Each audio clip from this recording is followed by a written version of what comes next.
اور اپنی عقل کی روحانی حالت میں نئے بنتے جاؤ اور نئی انسانیت کو پہنو جو خدا کے مطابق سچائی کی راست بازی اور پاکیزگی میں پیدا کی گئی ہے۔ آمین۔ بھائی صاحب اس میں نا بڑا واضح ایک آرڈر ہے کہ تم جو خدا کے گھرانے کے لوگ ہو تمہیں یہ کرنا ہے اور یہ کیا ہوگا۔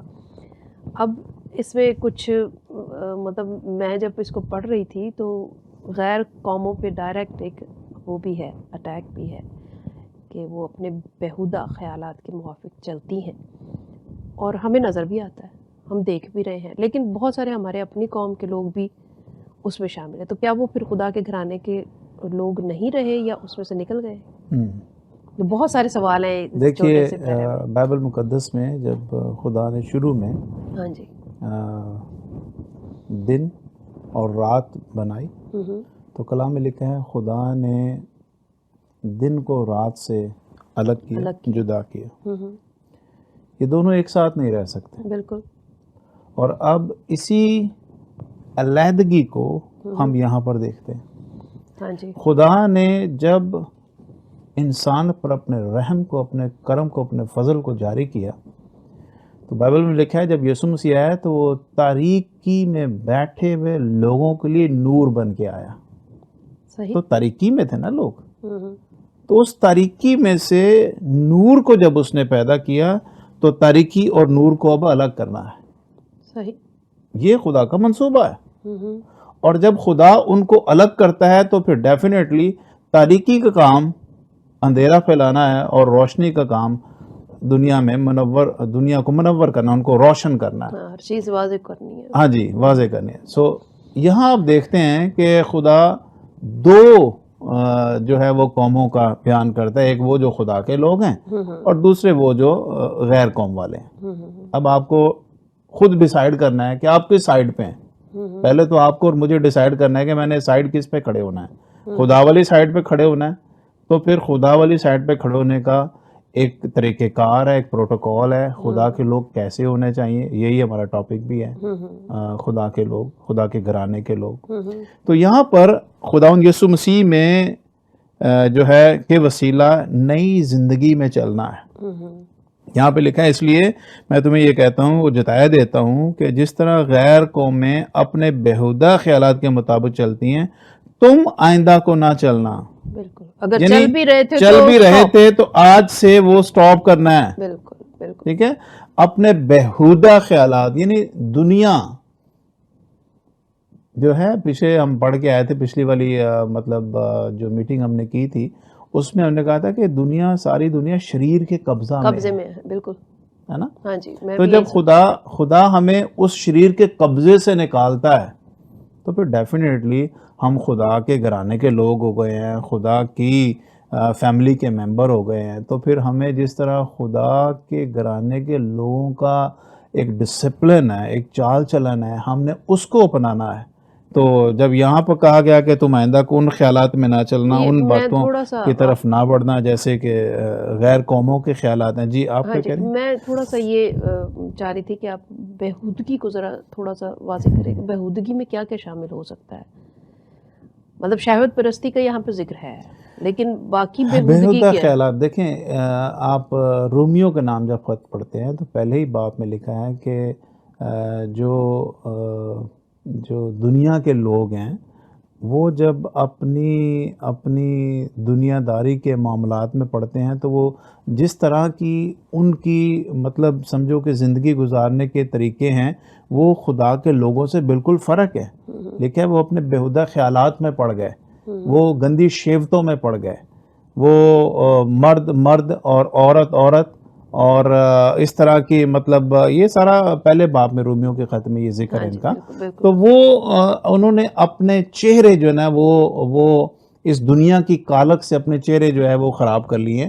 تو خداوند کے لوگوں کا شیوا یہ نہیں ہے۔ آج دیکھیں سب سے بڑا جو اس وقت دنیا میں ایک بہت بڑا ایشو کھڑا ہوا ہے، ایون کلیسیا کے لیے بھی ایک بڑا ٹاسک بنا ہوا ہے کہ کلیسیا بھی اس بات کی پرمیشن دیے جا رہی ہے کہ یہ جو جس کو کہنا چاہیے کہ مرد اور مرد کی جو شادی ہو رہی ہے، سیم سیکس میرج جو ہو رہی ہے، تو یہ کیا ہے؟ بائبل کے مطابق تو نہیں ہے۔ نہیں ہے، بالکل تو یہ دنیا کے وہ بیہودہ خیالات ہیں، صحیح، یہ دنیا کے وہ بیہودہ کام ہیں جو خدا کی خدائی کو چیلنج کر رہے ہیں۔ یہ بھی ہے پھر ٹھیک ہے؟ رشتوں کو جو خراب کر رہے ہیں ہاں جی، ایک عرصے سے چلتا آ رہا ہے، اور ہاں وہ جی، بےہودگی ہے، وہ خدا ان کے لوگوں کا شیوا نہیں ہے کہ جو نکاح پاک ساکرامنٹ ہے جو آپ نے لیا، جو اس نکاح میں آتا ہے وہ ٹھیک ہے، جو اس کے علاوہ تو کلام میں یہ بھی لکھا ہے کہ اگر تو نے کسی کو بری نظر سے دیکھ لیا تو زنا کر چکا۔ تو یہ ساری بےہودگی ہی ہے جو ہم طرح طرح سے پھر جھوٹ، لالچ، اس طرح کے تمام گناہ جو ہیں مطلب وہ جب ہو کوئی جاتے کسی کی زندگی کو تباہ کرنے کے لیے کوئی بھی منصوبہ بندی کرتا ہے، صحیح ٹھیک ہے، تو وہ بیہودگی میں شامل بےہودگی ہوتی میں ہے۔ شامل ہوتے تو خداوند کے لوگوں کا شیوا نہیں ہے، خدا کا بیٹا اس لیے ظاہر ہوا تھا کہ لوگ زندگی پائیں ہیں اور اور کثرت کثرت کی زندگی پائیں۔ بالکل اب خدا کا بیٹا جب ہمارے اندر اپنے روح کو جو ہے وہ انڈیلتا ہے، ہمارے اندر خدا کا روح کام کرتا ہے، تو ہم نے بھی خدا کے لوگوں کی زندگی کو، یا خدا جو بھی بنی انسان ہے، اس میں کوئی کرسچن، مسلم، سکھ، ہندو، عیسائی نہیں کی بات نہیں ہو رہی ہے، بات ہو رہی بنی انسان کی۔ ہوں ہوں تو اگر خدا کے لوگ یعنی جو بھی اس دنیا میں ہیں، خدا اپنے نیک اور بد دونوں پر اپنے سورج کو برساتا ہے، اپنی روشنی کو بھی دیتا ہے، اپنا بارش جو ان پر جو میں کہتا ہوں کہ انڈیلتا ہے۔ لیکن جب آپ خداوند کے لوگ ہیں تو آپ نے ایک اچھی نظر کے ساتھ، ایک مساوی سوچ کے ساتھ ہر ایک کی زندگی کو بنانے کے لیے، سنوارنے کے لیے آپ نے بات کرنی ہے، اور آپ کے منہ کا کلام لکھا ہے نا، پرفضل اور نمکین ہو، ٹھیک ہے؟ تو میں اگر بات کروں اور آپ کی زندگی ڈسٹرب ہو جائے تو پھر یہ خداوند کے لوگوں کا شیوا نہیں ہے، بالکل، ٹھیک اور ہے؟ خوش آمدی باتیں خدا ہاں جی، کو تو لکھا ہے نا ناپسند ہے، بائبل میں بالکل صاف آگے پھر 21ویں آیت میں لکھا ہوا ہے، مگر 20ویں آیت سے، مگر تم نے مسیح کی ایسی تعلیم نہیں پائی، بلکہ تم نے اس سچائی کے موافق جو یسوع میں ہے اس کی سنی، اور اس میں یہ تعلیم پائی ہوگی کہ تم اپنے اگلے چال چلن کی اس پرانی انسانیت کو اتار ڈالو جو فریب کی شیوتوں سے خراب ہوتی جاتی ہے، اور اپنی عقل کی روحانی حالت میں نئے بنتے جاؤ۔ کس حالت میں؟ روحانی حالت میں۔ بالکل بالکل۔ آئیے ایک بریک لیتے ہیں، بریک کے بعد پھر آتے ہیں چلیے۔ واپس۔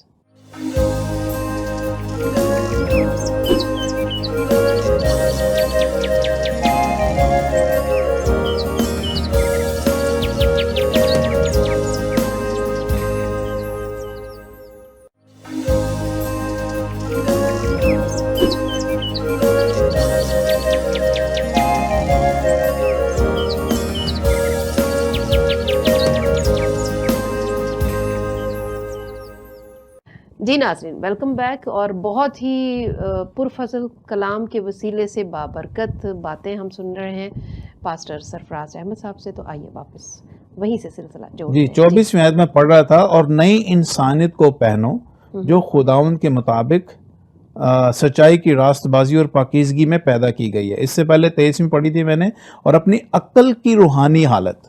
دیکھیے، مسیح کی جو کلیسیا ہے اس کا وجود روحانی ہے، ٹھیک ہے؟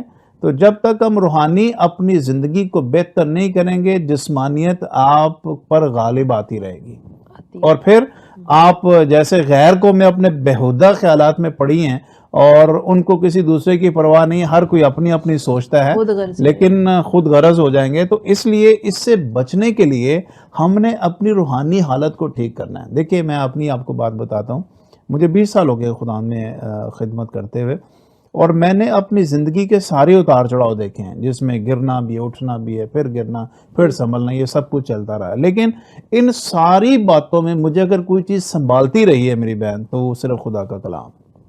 میں ایک دن اپنے بچے سے بھی بات کر رہا تھا، اپنے بیٹے سے، میں نے کہا بیٹا دیکھو، میری اس 20 سالہ زندگی میں اگر مجھے کسی چیز نے سنبھالا ہوا ہے نا، تو وہ خدا کے کلام نے سنبھالا ہے۔ میں اپنے کمزور ترین زندگی کے پہلو میں بھی میں کلام کو نہیں چھوڑتا تھا، اور یہی کلام مجھے سنبھالتا رہا ہے۔ تو روحانیت اگر آپ کی مضبوط ہوگی تو آپ کی جسمانیت پر وہ غالب آئے گی، اور پھر جو بھی شیوتیں، جو بھی آپ کے اندر نفرتیں ہیں، جو بھی آپ کے اندر کسی کے لیے بغض ہے، کینہ ہے، حسد ہے، جھگڑا ہے، جو بھی کسی قسم کی کوئی برائی آپ کے اندر پائی جاتی ہے کہ آپ کسی کو نقصان پہنچائیں یا کسی کے لیے نقصان کا باعث بنے، روحانی حالت اگر آپ کی مضبوط ہوگی، آپ آٹومیٹکلی ان باتوں پر غالب آؤ گے، اور جب غالب آؤ گے تو آپ کسی کے لیے برکت کا باعث بنو گے۔ تو یہی مسیحی زندگی کا ایک خوبصورت پہلو ہے کہ آپ کسی کے لیے برکت کا باعث بنیں، اور مسیح کے گھرانے کے لوگوں کا شیوا بھی یہی ہے۔ اگر آپ یسوع مسیح کی بات کریں بہن تو مجھے بتائیں یسوع مسیح نے کس کی زندگی کو برباد کیا؟ اس نے تو ہمیشہ زندگیوں کو جو ہے وہ میں سمجھتا ہوں کہ جلائی دی ہے، اس نے ان کو ہمیشہ جو ہے وہ نئی زندگی کی راہ بتائی ہے، اور یہی اس نے مجھے اور آپ کو بھی پیغام دیا ہے کہ ہم دوسروں کے لیے برکت کا باعث بنیں۔ جی اچھا، یہاں لکھا ہے کہ ان کی عقل تاریک ہو گئی تھی، تو جب ہم مطلب دنیاوی زندگی کو دیکھتے ہیں، دنیاوی جسمانی حالت ہم پر غالب آ جاتی ہے نا، تو پھر ہماری زندگی بالکل اسی طرح سے ہو جاتی ہے۔ لکھے نا کیونکہ ان کی عقل تاریک ہو گئی ہے، اور اس نادانی کے سبب سے، ہاں جی، کس سبب سے یہ عقل تاریک ہو گئی ہے؟ نادانی کے سبب سے جو ان میں ہے، اور اپنے دلوں کی سختی کے باعث خدا کی زندگی سے خارج ہے۔ اپنے دلوں کی سختی، اب ہوا کیا ہے؟ خدا کا بیٹا اس دنیا میں آیا ہے، اور لوگوں نے اپنے اپنے طریقے سے خدا کو اور خدا کے بیٹے کو سمجھنے کی کوشش کی ہے۔ اور میں سمجھتا ہوں، میں نے جب اپنی زندگی خدا کو دینی تھی سسٹر جی، میں آپ کو بتاتا ہوں کہ سمپل اپنے آپ کو سرنڈر کرنا پڑتا ہے۔ اگر آپ بائبل کو سمجھنا چاہتے ہیں، اگر خدا کو سمجھنا چاہتے ہیں، اس کو جاننا چاہتے ہیں، تو پہلے آپ اس کو سرنڈر کیجئے اپنے آپ کو۔ میں اپنی ختم کرنی پڑتی۔ ہاں جی، آپ اپنے آپ کو سرنڈر کیجئے، اپنی میں کو ختم کیجئے، خدا کی حضوری میں آئیے، کلام کو سنیں، خدا کے ساتھ زیادہ ٹائم سپینڈ کریں، روح القدس کو موقع دیں، وہ آپ کی زندگی میں کام کرے۔ جو بھی آپ کے اندر سوالات ہیں، جو ایشوز ہیں، آپ سمجھتے ہیں کہ مجھے اس کی سمجھ نہیں آ رہی، میں سمجھتا ہوں خدا کی خدائی میں بیٹھنے سے، اس کی حضوری میں بیٹھنے سے آپ کے وہ معاملات جو ہے وہ سالو ہوں گے، اور یہ میرا تجربہ ہے اور میں نے دیکھا ہے۔ اور مجھے یاد ہے ابھی پچھلے دنوں، میں 2 دن پہلے ہی میں صبح 4 بجے اٹھا، اور مجھے ایک انٹرنیشنل میٹنگ میں یہاں نیدرلینڈ میں کلام سنانا ہے، اور انہوں نے مجھے موقع دیا کہ میں 17 جون کو یہاں پر میں کلام سناؤں گا ہڈروائک میں، اور میرے پاس ابھی کوئی میسج نہیں تھا، اور وہ 15 دن پہلے مانگتے ہیں کہ کوئی ٹرانسلیشن بھی کرنی ہے، سارا سلسلہ کرنا ہے۔ تو میں ایک دن پہلے بیٹھا، اپنا کچھ کرنے لگا، تو مجھ سے کوئی بات نہیں بن رہی، پھر میں نے چھاڑ دیا، میں نے کہا نہیں، کوئی بات نہیں بن رہی۔ اسی رات میں نے دعا کر کے میں سو گیا، میں نے کہا خدا کلام تیار کرنا ہے، لیکن میرے پاس ابھی تک کوئی بات نہیں بن رہی، کوئی اس طرح سے میسج کی کوئی سٹارٹنگ نہیں آ رہی میرے پاس نا۔ تو صبح 4 بجے خدا نے اٹھایا، اور صبح 4 بجے میں اٹھا، نیچے اپنے لیونگ روم میں آیا، بیٹھا، میں نے دعا کی۔ آپ یقین مانے ایسے جیسے پاک روح نے جو ہے نا تازہ من کے ساتھ رحمہ جاری کیا، اور اسی لمحہ میں نے تقریباً 3 صفحوں کے قریب اپنی جو بھی خدا نے مجھے اس وقت دیا، اور میں ان سب کو رائٹ ڈاؤن کیا، اور آج میرے پاس وہ کلام موجود ہے۔ 17 تاریخ کے لیے میرے پاس میسج تیار ہے، میں ایمان کے اوپر کلام وہاں پر سنا رہا ہوں۔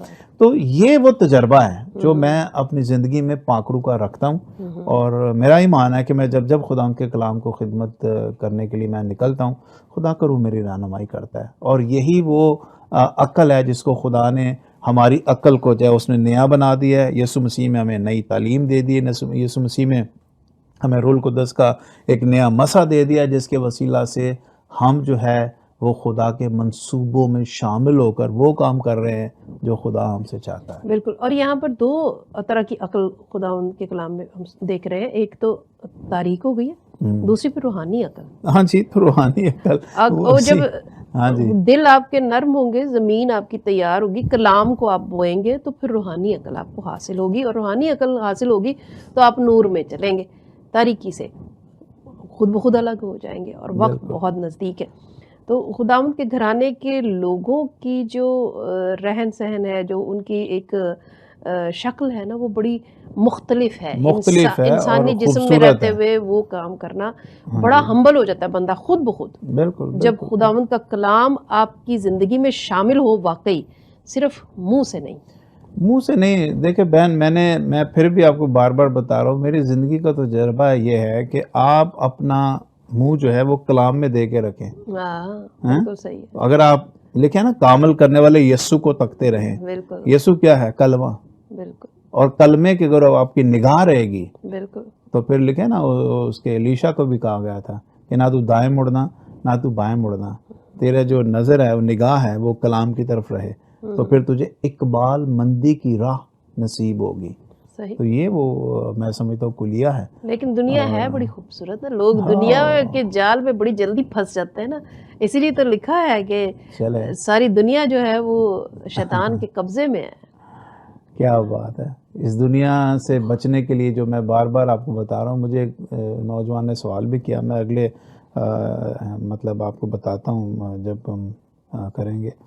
تو ابھی میں اس کو یہیں پہ رکھتا ہوں، آپ وقفہ کر لیں پھر بعد میں بریک لیتے ہیں، پھر بریک کے بعد بات کرتے ہیں. جی.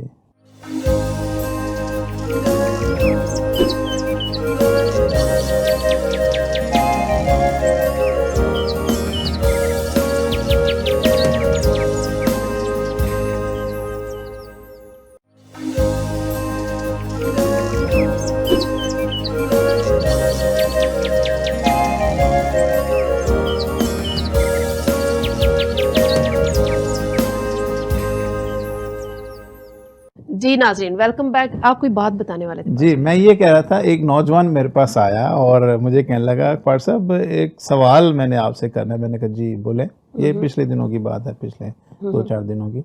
مجھے کہنے لگا کہ بہت لوگ ہیں جو اس بات کا تو پرچار کرتے ہیں کہ گناہ سے بچنا چاہیے، گناہ سے بچنا چاہیے اور اپنی زندگی کو بہتر کرو، لیکن کوئی یہ نہیں بتاتا بہتر کیسے کرے.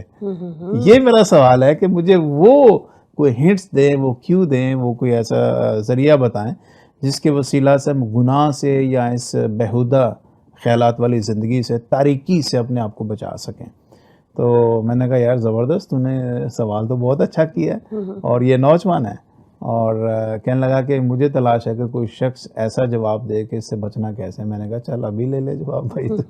تو اچھا تو نے سوال کیا ہے. میں نے کہا کلام میں لکھا ہے، خدا کے بندہ نے، داؤد نے کہا ہے کہ میں نے جو ہے وہ تیرے کلام پر جوان اپنی راہ کو کس طرح صاف رکھے، لکھے تیرے کلام پر نگاہ رکھنے سے. ٹھیک ہے. تو جوانی کے دنوں میں اگر تو چاہتا ہے کہ گناہ سے بچا رہے، read the Bible, read the Bible, read the Bible. اس کے علاوہ گناہ سے بچنے کا کوئی اور طریقہ ہے ہی نہیں. ٹھیک ہے. تو میں نے کہا اگر تو کلام کو پڑھے گا نا، ہر روز تجھے اس کلام کے وسیلہ سے تقویت ملے گی. صحیح بات. اگر تو کلام پڑھے گا، ہر روز تجھے اس کلام میں زندگی گزارنے کا ایک نیا جو ہے وہ میں سمجھتا ایک طریقہ ملے گا کہ تجھے کیسے گناہ سے بچنا ہے، تجھے کیسے گناہ پر غالب آنا ہے اور کیسے نے گناہ کو اپنے پیروں تلے کچلنا ہے. تو اگر اس کے اندر سے تو گو تھرو نہیں ہوگا. میں نے کہا زندگی میں اگر خوبصورت ترین زندگی گزارنی ہے آپ نے، تو آپ کو کلام سے ہر روز اپنے آپ کو معمور کرنا ہے. اور جب کلام سے آپ گو تھرو ہو کے نکلو گے، آپ دیکھو گے کہ زندگی گزارنے کے طریقے اور اس گناہ پر غالب آنے کا طریقہ روح القدس آپ پر واضح کرتا چلا جائے گا. اور جب تک آپ دوسروں سے سنتے رہتے ہو نا، وہ چیز آپ کو کلیئر نہیں ہوتی.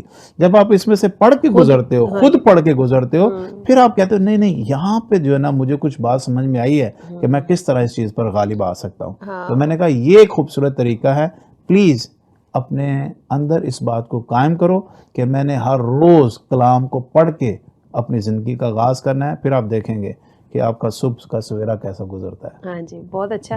اور میں یہ آپ کی جب بات سن رہی تھی تو میرے ذہن میں یہ بات آ رہی تھی کہ آپ نے بہت ہی اچھا جواب دیا. آپ نے خود سے کوئی اس کو سجیشنز نہیں دینا شروع کر دی کہ بیٹا یہ کریے کریے کریے.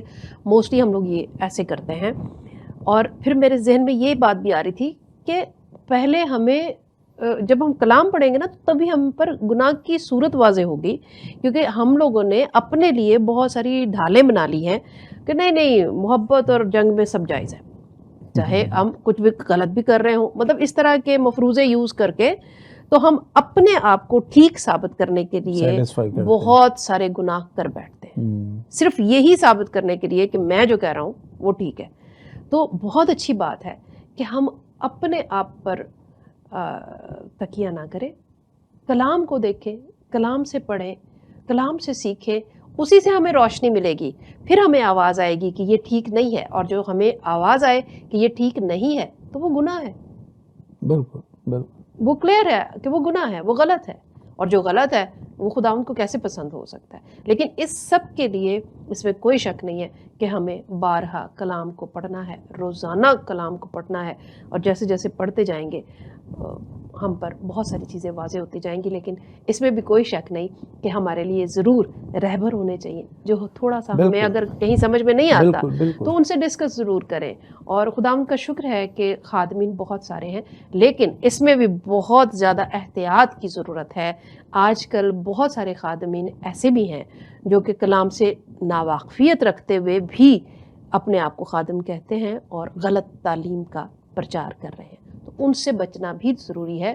تو ان سے بچنے کے لیے بھی پھر وہی بات ہے کہ خداوند کے کلام میں سے پڑھیں تاکہ خداوند کا کلام آپ کو سکھائے کہ کون ٹھیک تعلیم دیتا ہے اور کون ٹھیک نہیں دیتا. تو پائی صاحب ایک دفعہ پھر ہم آپ کے نہایت شکر گزار ہیں کہ آج آپ نے پھر ہمیں وقت دیا, اور اگلے ہفتے پھر آپ سے ملاقات ہوگی. تب تک کے لیے ایک چھوٹی سی دعا کے ساتھ اپنے ناظرین کو رخصت کرتے ہیں. جی پلیز. خدا باپ یسوع کے نام سے ہم تیرا شکر کرتے ہیں آج کے اس خوبصورت دن کے لیے جو تو نے ہماری زندگی میں بخشا. اس صبح کے لیے تیرا شکر کرتے ہیں. آج جتنے بھی لوگ تیرے کلام کی اس آواز کو سنیں, یسوع کے نام سے یہ کلام ان کے قدموں کے لیے چراغ اور راہ کے لیے روشنی بنے. یسوع کے نام سے جو چاہا مانگا ایمان سے پا لیا. آمین. اپنا بہت خیال رکھیں اور سب سے محبت سے پیش آئیں. خدا حافظ.